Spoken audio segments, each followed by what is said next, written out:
There is this idea which people have been proposing for a number of times of uniting Africa and forming one big country called Africa, having one military, one leadership, one currency. It sounds like a good idea because we are having so many restrictions to move across Africa, to do trade with each other. But when you start thinking about it, it has shortcomings, more especially for the established countries. Do you know how it sounds to these developed countries to dissolve the boundaries and form one Africa?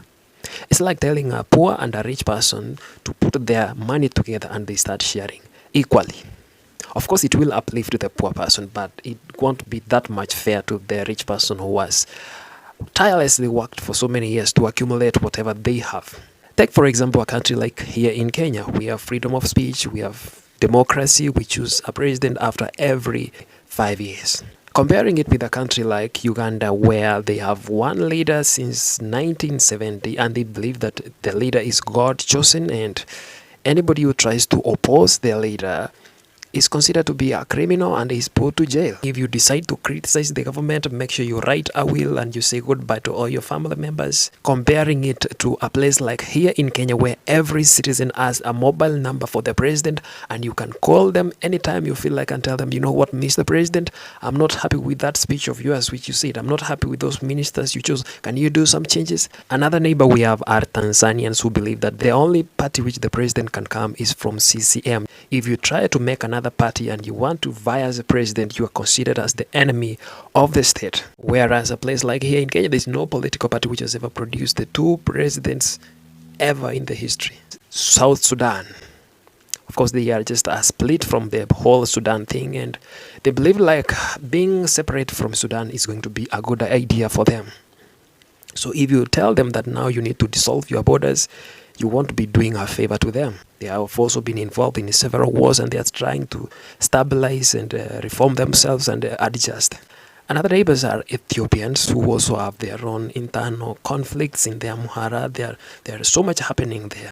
Another neighbors of ours are the Somali, who they are moving from an anarchy government where it has not been that much stable. There are some Islamist Al-Shabaab who are trying to overthrow the government. Like, they are facing a lot. So that's just the East Africa.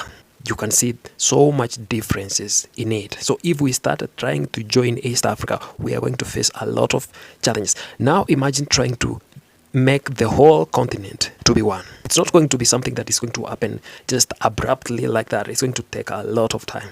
Countries with a lot of resources, they are not going to take it in a good way, because when you tell them that the revenue you are obtaining from the oil is going to be shared equally in the whole of Africa, it won't be a good idea to them. As much as these borders are just imaginary lines which were being drawn by the colonialists and they have nothing to do with us, they have created so much differences amongst us.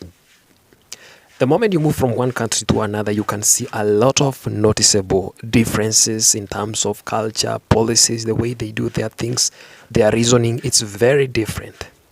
So bringing all these minds and telling them that now you have to reason in one voice, it's not going to be that easy. Keep in mind that inside these countries, they have their own differences which they are struggling to address. They don't have one voice as a country. And the success of one Africa can be referenced with the success of Africa Union. Africa Union has been a total failure. It doesn't speak for Africans.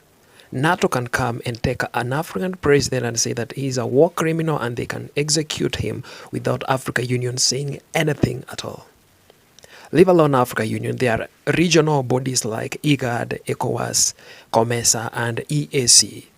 They are also another failure because they don't speak one voice. For example, ECOWAS does not support the Sahel formation of Burkina Faso, Mali, and Niger. The only thing which can be done to unite Africans is to try to collaborate in terms of their education system so that the students can be taught content which is kind of the same so that they can produce people who are reasoning in one way.